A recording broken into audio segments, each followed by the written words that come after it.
The silent preparation. In the vast expanse of the galaxy, where civilizations rise and fall like the flickering of distant stars, humans were often seen as the mediators, the diplomats who preferred peace over conflict.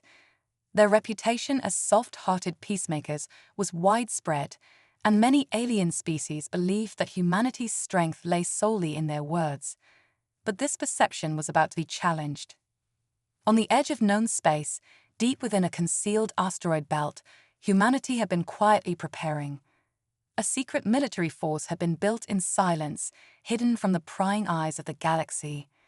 The leaders of Earth, guided by visionaries who understood the importance of strength in a galaxy full of threats, had spent years assembling this formidable fleet. Advanced warships, equipped with cutting-edge technology, were ready to be deployed at a moment's notice. General Marcus Drake, a seasoned military strategist with a reputation for being both ruthless and brilliant, stood in the command center of the hidden shipyard. His eyes scanned the fleet, a sense of pride welling up within him. This was humanity's ace in the hole, a force that could turn the tide of any battle, and the galaxy had no idea it existed. As the galaxy continued to see humans as soft peacemakers, a new threat emerged. The Kruger, a brutal and warlike species, had begun their aggressive expansion, conquering worlds and enslaving populations with no regard for diplomacy. Their latest target was Nova Prime, a thriving human colony known for its scientific advancements and cultural diversity. The attack was swift and devastating, leaving the colony in ruins and its people scattered. In the Galactic Council, where representatives from various species met to discuss the Kruger threat, tensions were high. Many doubted humanity's ability to respond effectively to the attack. General Tar of the Valoran, a species known for their warrior culture, was particularly vocal in his skepticism. He questioned whether humans would continue to try to negotiate with the Kruger, or if they would finally show some strength. Ambassador Emily Carter, the human representative in the council, listened to these criticisms with a calm demeanor. She knew that humanity's response would shape their future reputation in the galaxy. The time had come to reveal the strength that had been carefully hidden from view. Carter called for a secret meeting with the council's military advisors, including General Drake. In a secure chamber, deep within the council's headquarters, they discussed their strategy. The Kruger believed humanity to be weak, but they were about to learn how wrong they were. The decision was made to strike back, but not just with military might. Humanity would also seek to strengthen their alliances and bolster their defenses. They would show the galaxy that they were not only capable of fighting back, but also of leading a united front against this threat. As the coalition forces began to assemble, the hidden fleet was mobilized. Warships, designed with the latest in human ingenuity, were deployed to strategic locations. These vessels were unlike anything the galaxy had seen before, and they would soon be put to the test. General Drake, overseeing the mobilization, felt the weight of responsibility on his shoulders. This was more than just a battle for survival. It was a test of humanity's place in the galaxy. Failure was not an option. Ambassador Carter addressed the Galactic Council once more, this time with a renewed sense of purpose. She outlined the coalition's plan and emphasized the importance of unity. The Kruger sought to divide the galaxy through fear and intimidation, but humanity would show them that their strength lay in their alliances, their resolve, and their determination. As the coalition fleet prepared for battle, the galaxy watched with bated breath. The Kruger had underestimated humanity, and they were about to face a united force that was determined to defend their homes and their way of life. The coming battle would be a testament to humanity's resilience, creativity, and strength. The galaxy's perception of humans was about to change forever. Unveiling the hidden strength. As the coalition fleet assembled, hidden deep within the asteroid belt, General Marcus Drake knew that the time had come to unveil humanity's hidden strength. The galaxy had always underestimated humans, seeing them as mere diplomats, but now their true power would be revealed. The Kruger, confident in their recent conquests, continued their brutal expansion across the galaxy. They targeted strategic systems, overwhelming defenses, and crushing resistance with ruthless efficiency. Their warships, massive and heavily armored, struck fear into the hearts of all who saw them. But as the Krugar prepared for their next assault, they had no idea that humanity had been preparing for this moment for years. In the hidden shipyards of the SES system, warships of unparalleled design were ready for deployment. These vessels, equipped with advanced weaponry and state-of-the-art defenses, represented the pinnacle of human engineering. General Drake, overseeing the final preparations, felt a surge of pride as he watched the fleet come to life. Each ship was a testament to human ingenuity and resilience, designed to withstand the harshest conditions and deliver devastating blows to any enemy. The galaxy had never seen anything like this before, and the Krugar were about to face a force they could not have anticipated. As the Coalition fleet began to move out of the asteroid belt, cloaking technology kept them hidden from prying eyes. The element of surprise was crucial to their plan. The Krugar believed they were about to face a fractured galaxy, but instead, they would be met with a united force, led by the very species they had underestimated. In the Galactic Council, Ambassador Emily Carter continued to rally support from other species. She knew that the battle ahead would not be easy, but she was determined to show the galaxy that humanity was not just a race of diplomats. They were warriors, strategists, and leaders capable of defending their homes and allies with unyielding resolve. The Coalition's plan was simple yet effective. They would lure the Krugar into a trap, using the perceived weakness of certain sectors to draw them into a vulnerable position. Once the Krugar forces were in place, the Coalition fleet would strike with overwhelming force, delivering a decisive blow that would cripple their advance. The Jorth, with their strategic acumen, played a key role in this plan. Their representative, Kala, had suggested the idea of faking weakness in specific sectors, knowing that the Krugar would be unable to resist such an opportunity. The Ilar, with their telepathic abilities, gathered intelligence on the Krugar's plans, providing critical information that allowed the Coalition to refine their strategy. As the Coalition fleet moved into position, General Drake addressed the assembled forces. His voice, calm and authoritative, echoed through the communication channels. He reminded them of the stakes of this battle, not just for humanity, but for the entire galaxy. The Krugar sought to dominate through fear and intimidation, but they would soon learn that humanity and its allies were not to be underestimated. The final preparations were made, and the fleet stood ready. Ambassador Carter, watching from the council chambers, felt a mixture of pride and anxiety. This was humanity's moment, the time to prove to the galaxy that they were a force to be reckoned with. The battle ahead would be fierce, but she had faith in the strength and resilience of her people. As the Krugar forces entered the trap, the Coalition fleet sprang into action. Warships emerged from their hidden positions, weapons blazing as they launched a coordinated assault on the Krugar. The battle that ensued was fierce, with both sides exchanging devastating blows. But the element of surprise, coupled with the Coalition's superior strategy and technology, began to turn the tide. The Krugar, caught off guard by the sudden appearance of the Coalition fleet, struggled to regroup. Their warships, designed for brute force, were not equipped to handle the precision and coordination of the Coalition's attack. As the battle raged on, it became clear that the Krugar had underestimated their opponents. The tide of the battle slowly began to shift in favor of the Coalition. The Krugar, realizing the gravity of their situation, attempted to retreat, but the Coalition forces pressed their advantage, cutting off their escape routes and delivering a series of crippling blows. The Krugar had entered the battle with confidence, but now they found themselves fighting for survival.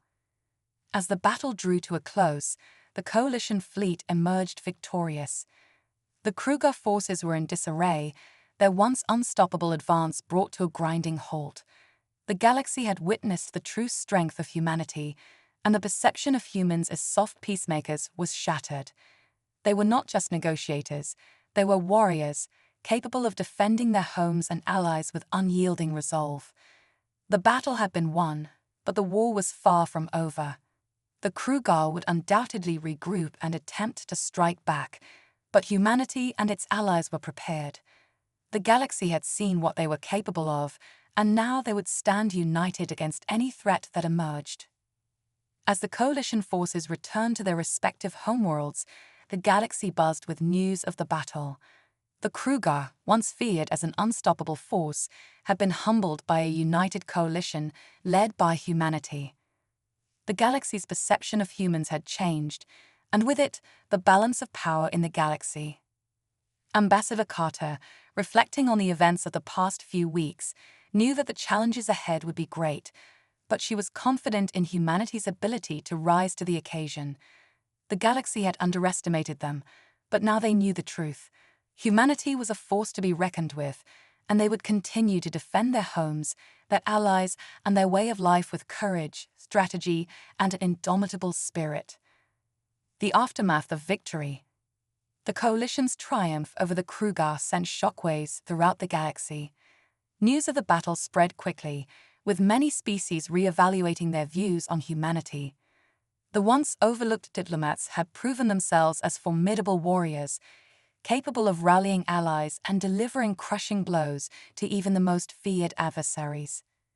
Back on Earth, the mood was one of cautious optimism. The victory had shown the galaxy that humanity could not be easily defeated, but it had come at a cost. Lives had been lost, and many wondered what the future held. Would the Krugar regroup and strike back? Would other enemies emerge now that humanity had revealed its hidden strength? In the Galactic Council, the atmosphere had shifted. Species that had once doubted humanity's resolve now looked to them for leadership. Ambassador Emily Carter found herself at the center of this new dynamic. Her calm demeanor and unwavering commitment to peace, combined with humanity's newfound reputation as a powerful military force, made her a key figure in the council. But the Krugar, though humbled, were far from defeated.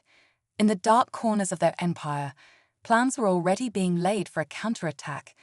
The Krugar leaders, enraged by their loss, vowed to reclaim their honor and crush the coalition. They began to amass their remaining forces, calling upon their allies and conscripting entire populations into their war machine. The next battle would be even more brutal, and this time, the Krugar would stop at nothing to achieve victory. Meanwhile, General Marcus Drake was not one to rest on his laurels. He knew that the Krugar would strike back, and he was determined to be ready. Under his command, the coalition began fortifying its defenses. Advanced weaponry was deployed to key systems, and new alliances were forged with species that had previously remained neutral. The coalition's strength was growing, but so too was the threat they faced. On the ground, the people of Earth and its colonies began to prepare for the possibility of a prolonged conflict. Civilian industries were retooled for war production, and new recruits flocked to the military. There was a sense of urgency in the air, a recognition that the battle against the Krugar was far from over. Among the coalition, there were concerns about the long-term consequences of this war. Some species, like the Jorth and Elar, who had played pivotal roles in the recent battle, began to question the sustainability of their involvement. They had seen firsthand the devastation that the Krugar could bring, and they worried about the toll it would take on their societies. Ambassador Carter worked tirelessly to address these concerns. She knew that the coalition's strength lay in its unity, and she was determined to keep it together. Through diplomacy, she reassured the coalition members that humanity would stand by them, that they were not alone in this fight. Her efforts helped to maintain the fragile alliance, but the underlying tensions remained. As the coalition prepared for the next phase of the war, General Drake received intelligence that the Krugar were planning a massive assault on the planet Arcadia, a strategically important world that served as a hub for the coalition's supply lines.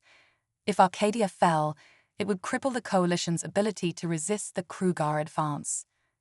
Drake immediately began to devise a plan to defend Arcadia.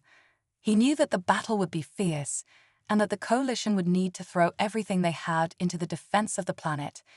He called upon all available forces, rallying them to Arcadia's defense. This would be a battle of attrition, and Drake was determined to win it.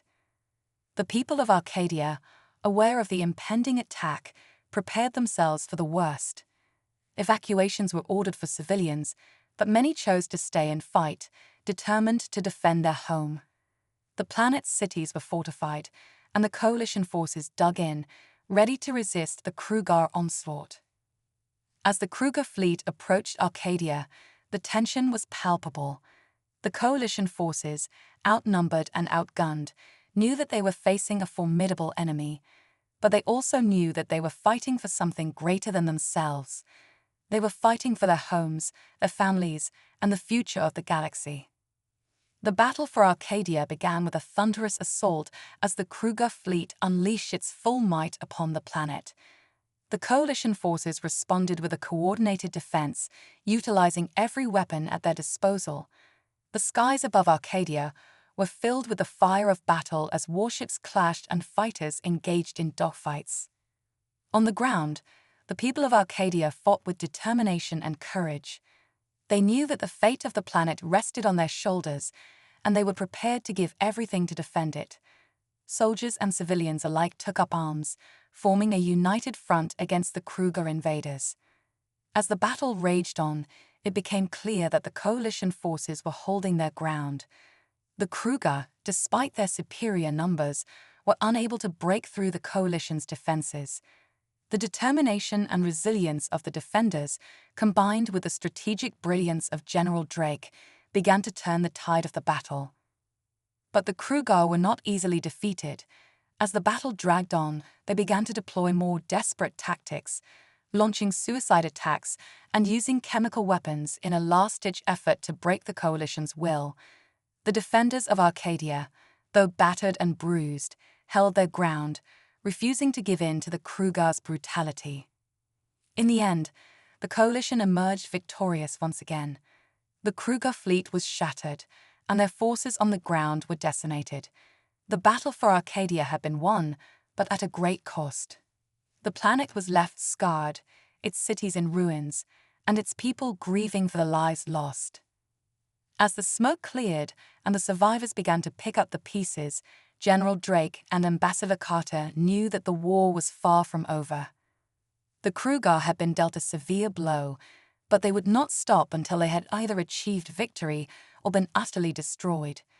The coalition's resolve had been tested, and while they had emerged victorious, the challenges ahead would only grow more difficult. The unlikely alliance. In the wake of the Battle of Arcadia, the galaxy was at a crossroads. The Krugar Empire had suffered significant losses, but they were far from defeated. Their leaders, driven by a mix of pride and desperation, began to seek out new allies to bolster their forces. They reached out to other warlike species, offering them a share of the spoils in exchange for their support. Among those they approached was the Zorani, a species known for their cunning and technological prowess. The Zorani had long stayed out of galactic conflicts, preferring to remain neutral and focus on their own advancements. But the offer from the Krugar was tempting. The promise of new territories and resources was hard to ignore. At the same time, the coalition was also seeking new allies. Ambassador Carter and General Drake knew that the only way to ensure lasting peace was to bring more species into their fold. They began to reach out to those who had remained neutral, offering them a place in the coalition and the protection it provided. One of the species they approached was the Rithians, a race of highly intelligent but reclusive beings. The Rithians had always kept to themselves, preferring to focus on their studies and research rather than engage in galactic politics. But as the war dragged on, they began to see the writing on the wall. If the Krugar were victorious, their way of life would be threatened. The negotiations with the Rithians were delicate. They were not easily swayed by promises of power or wealth, and they had little interest in the affairs of other species. But Ambassador Carter, with her diplomatic skill and understanding of their culture, managed to convince them that joining the coalition was in their best interest. She emphasized the importance of unity in the face of a common threat and the potential benefits of collaboration with other species. As the Rithians deliberated, the Zorani were also making their decision. The Krugar's offer was tempting, but there was something about their brutality that didn't sit well with the Zorani leaders. They prided themselves on their technological superiority and saw the Krugar as little more than barbarians. Despite the potential gains, they were reluctant to ally themselves with such a force. In a surprising turn of events, the Zorani decided to reach out to the coalition. They proposed a meeting with Ambassador Carter to discuss the possibility of an alliance.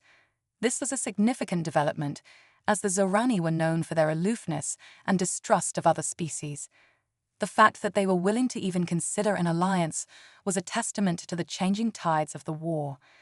The meeting between the Zorani and the coalition took place on a neutral space station, far from the prying eyes of the Krugar.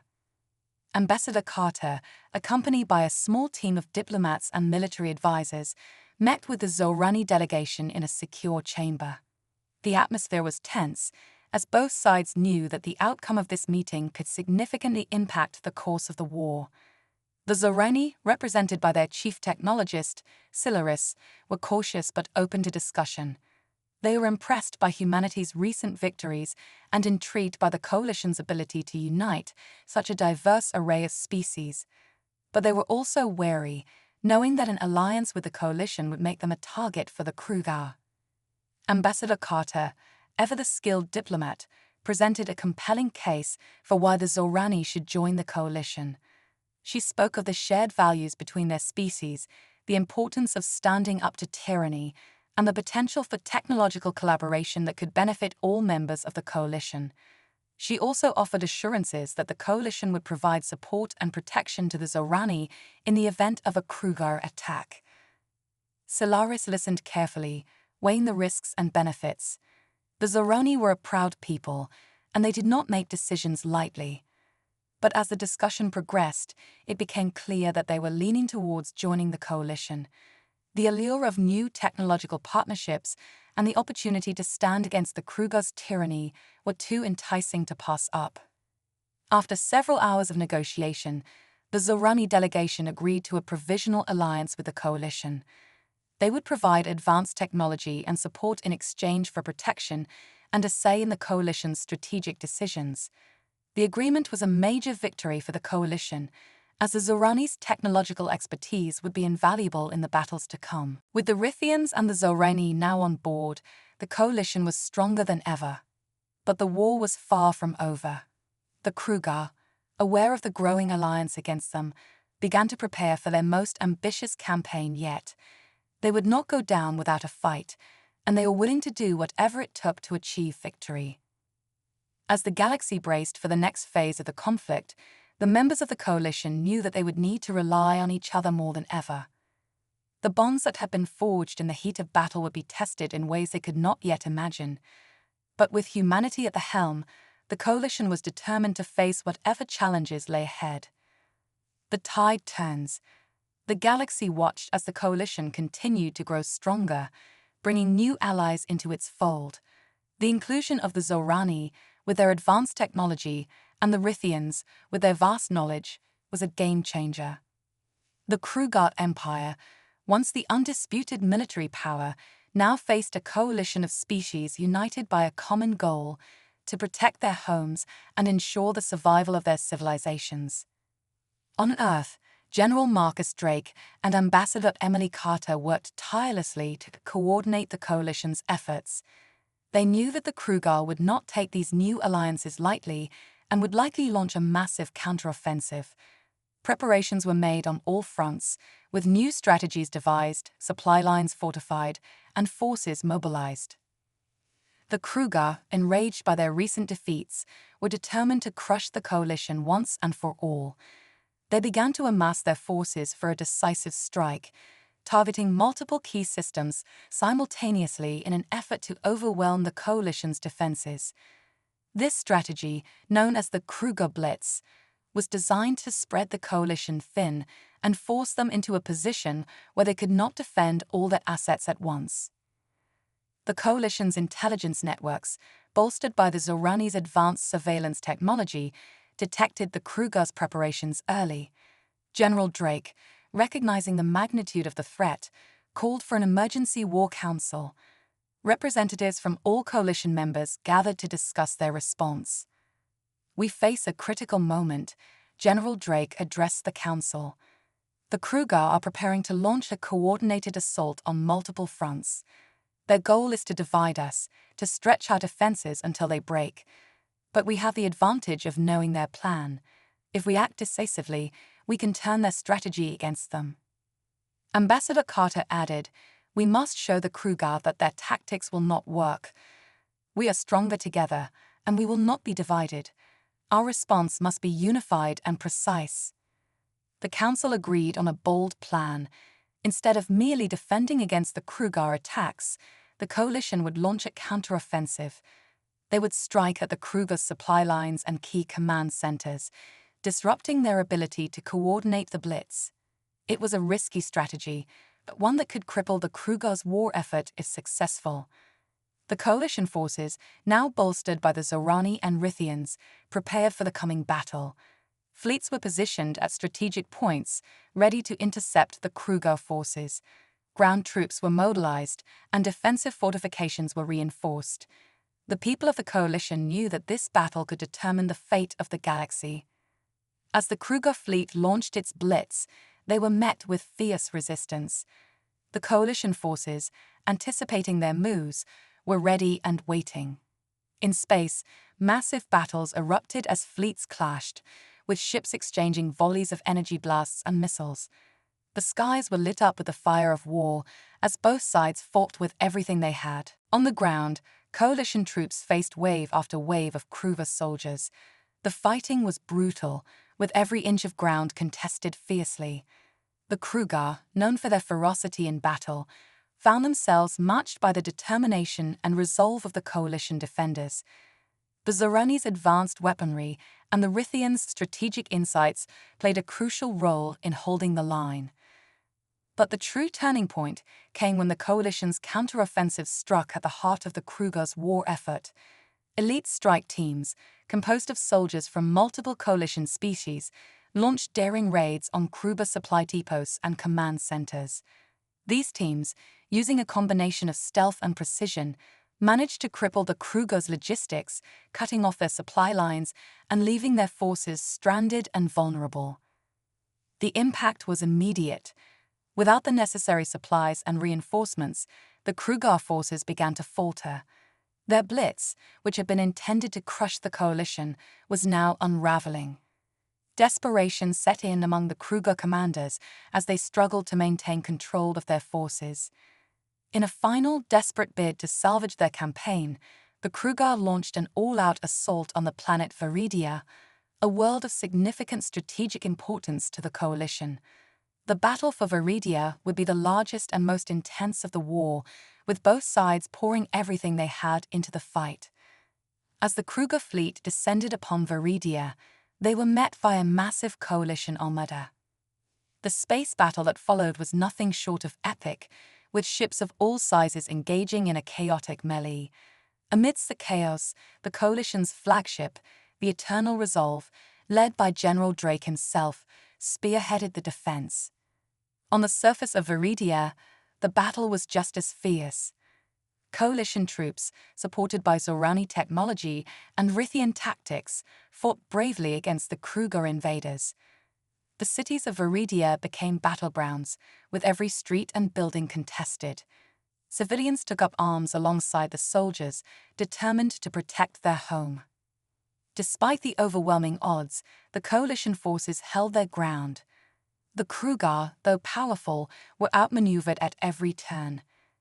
The coalition's unity and cooperation proved to be their greatest strength, as species that had once been strangers now fought side by side, their fates intertwined. In the end, the Kruger were forced to retreat, their forces shattered and their blitz a failure. The Battle of Viridia was a decisive victory for the coalition, one that marked the beginning of the end for the Kruger Empire. As the dust settled and the survivors tended to their wounds, the galaxy breathed a collective sigh of relief. The Kruger had been dealt a blow from which they would not recover. The coalition, once a fragile alliance of disparate species, had proven that together they were unstoppable. But even in victory, the members of the coalition knew that their work was not yet done. The war had left deep scars, and the task of rebuilding lay ahead. There were still those within the galaxy who harbored resentment and fear, and the threat of future conflicts loomed large. Ambassador Carter and General Drake, now hailed as heroes, understood that their greatest challenge was yet to come. They would need to guide the coalition through the post-war period, ensuring that the bonds forged in battle would endure in peace. The future of the galaxy depended on it. Rebuilding the galaxy. The war was over, but the galaxy was far from at peace. The Krugat Empire, once a dominant force, was now in disarray. With their leadership shattered and their military crippled, the remaining Krugar were left to pick up the pieces of their broken empire. Some factions within the Krugar sought peace, while others refused to accept defeat, continuing to resist the coalition's efforts to bring stability to the galaxy. For the coalition, the focus shifted from war to reconstruction. The devastation wrought by the conflict was widespread, with entire worlds left in ruins and millions of lives displaced. The task of rebuilding was immense, and it would require the combined efforts of all coalition members. Ambassador Emily Carter, now one of the most respected figures in the galaxy, led the diplomatic efforts to ensure a smooth transition to peace. Her first priority was to secure lasting agreements with the former members of the Kruger Empire. She knew that without a stable Kruger state, the risk of rogue elements rising to power was too great. In a series of high-stakes negotiations, Carter managed to broker a peace agreement with the Kruger factions willing to cooperate. The terms were fair but firm. The Kruger would retain a degree of autonomy, but they would be required to disarm and submit to coalition oversight. In exchange, the coalition would provide aid to help rebuild their war-torn worlds. These negotiations were not without their challenges. There were those within the coalition who demanded harsher penalties for the Kruger, arguing that they deserved to be punished for the devastation they had caused. But Carter, ever the diplomat, argued that true peace could only be achieved through reconciliation and cooperation. Her words, backed by the moral authority she had earned during the war, swayed the majority of the coalition. With the peace agreement in place, the coalition turned its attention to the reconstruction of the galaxy. Massive resources were allocated to rebuilding the worlds that had suffered the most during the war. Earth, which had played such a pivotal role in the conflict, led the way in providing aid and expertise. The Zorani and Rithians, with their advanced technology, were instrumental in restoring infrastructure and healing the wounds of war. But the process of rebuilding was not just about physical reconstruction. The war had left deep psychological scars on many species, and the task of healing these wounds was just as important. The coalition established programs to provide support for those who had been traumatized by the conflict, including veterans, refugees, and civilians who had lost everything.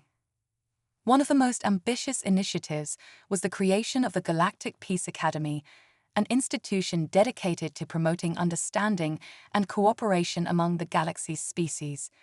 The Academy, located on a neutral world, was designed to bring together individuals from all walks of life to learn from each other and work towards a future where war was no longer an option.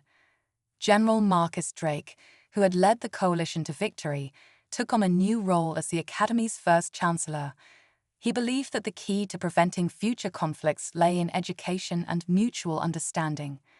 Under his leadership, the Academy became a beacon of hope, attracting students and scholars from across the galaxy. As the years passed, the galaxy began to heal. The former Kruger Empire, now a member of the coalition, slowly rebuilt itself, guided by a new generation of leaders who understood the value of peace. The coalition itself grew stronger, its members more united than ever by the shared experiences of the war. Ambassador Carter continued her work as a diplomat, traveling from world to world to ensure that the peace held. She knew that the galaxy would never be entirely free of conflict, but she believed that the lessons learned during the war would help prevent another catastrophe. And so the galaxy entered a new era, one defined not by war and conquest, but by cooperation and hope. The coalition, born out of necessity, had become a force for good, guiding the galaxy towards a brighter future. The legacy of the war, and the sacrifices made by so many would never be forgotten. But in its aftermath, a new story began, one of unity, resilience, and the enduring strength of the sentient spirit. Legacy of the Coalition. Decades had passed since the end of the war that had reshaped the galaxy. The Coalition had not only survived but thrived, becoming the foundation of a new era of peace and prosperity. The once fractured galaxy had slowly come together, species by species, world by world, to form a united front against the chaos and destruction that had once seemed inevitable. On Earth, the birthplace of the Coalition's leadership, the legacy of those who had fought and sacrificed for the greater good was honored with reverence. Monuments were erected, and their stories became part of the education system, ensuring that future generations would never forget the price paid for their freedom. Ambassador Emily Carter, now retired, had become a symbol of diplomacy and peace throughout the galaxy. She spent her remaining years advising new leaders, sharing the wisdom she had gained over a lifetime of service.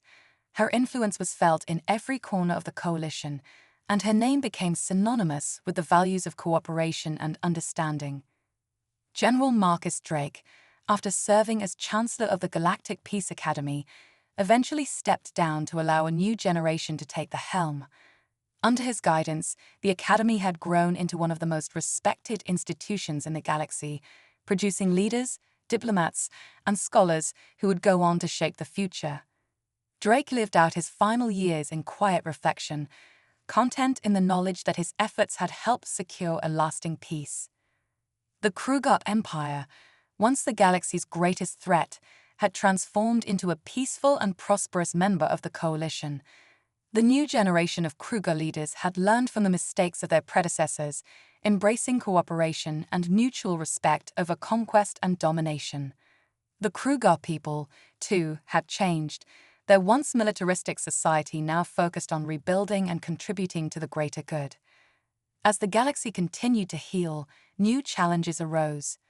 The Coalition faced issues of governance, resource distribution, and cultural integration. But these challenges, though significant, were met with the same spirit of cooperation that had seen them through the war. The members of the Coalition, having faced the horrors of conflict, were determined to find peaceful solutions to their problems. The Galactic Peace Academy played a crucial role in these efforts. Its graduates, equipped with the knowledge and skills to navigate the complexities of interstellar diplomacy, became key figures in the Coalition's governance. They brought with them a deep understanding of the importance of unity and the dangers of division, ensuring that the Coalition remained strong and stable. The Academy also became a hub for cultural exchange, with students from across the galaxy sharing their traditions, knowledge, and perspectives. This exchange fostered a greater sense of understanding and empathy among the galaxy's species, further solidifying the bonds that had been forged during the war. In time, the Coalition expanded its reach, bringing in new members and establishing outposts in previously unexplored regions of the galaxy. The once divided galaxy had become a vast network of interconnected worlds, each contributing to the greater whole.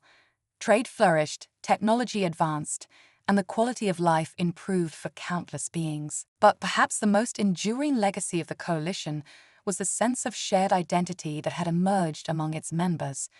Species that had once seen each other as rivals or enemies now saw themselves as part of a greater whole, united by their common experiences and shared values. This sense of unity was a powerful force, one that would guide the galaxy through future challenges and ensure that the horrors of the past would not be repeated. As the years turned into centuries, the story of the Coalition's founding became legend. The names of those who had played pivotal roles in its creation, Carter, Drake, and others, were remembered with reverence, their deeds immortalized in the annals of galactic history. Their legacy was not just one of victory in war, but of the peace that had followed, a peace that had allowed the galaxy to flourish. And so, the galaxy moved forward, guided by the principles of cooperation, understanding, and mutual respect. The Coalition, once a fragile alliance born out of necessity, had become a beacon of hope, a shining example of what could be achieved when beings set aside their differences and worked together for the greater good. In the end, the true victory of the coalition was not in the battles won or the enemies defeated, but in the lasting peace they had built, a peace that would endure for generations to come, a peace that would ensure that the galaxy remained united, strong, and free. Epilogue. As the coalition thrived, new stories began to emerge, tales of exploration, discovery, and the ongoing pursuit of knowledge. The galaxy, once torn apart by conflict, had become a place of infinite possibilities. And while the war that had brought the coalition together would never be forgotten, it was the future that now held the galaxy's attention. The humans, who had played such a crucial role in the coalition's formation, continued to be a driving force in its ongoing evolution. Their curiosity, resilience, and ingenuity had not only secured their place among the stars, but had also inspired countless others to reach for the same heights. The galaxy was vast, and there was still so much to learn, so much to explore. But whatever challenges lay ahead, the beings of the coalition knew that they would face them together, united by the bonds that had been forged in the fires of war and strengthened in the peace that followed. And so the story of the coalition, of humans, Krugar, Zorani, Rithians, and countless others, continued, a story of unity, resilience, and the enduring strength of the sentient spirit. It was a story that would be told for generations, a story that would inspire the galaxy to reach ever higher, to strive ever further, and to remember that, in the end, they were all part of something greater than themselves.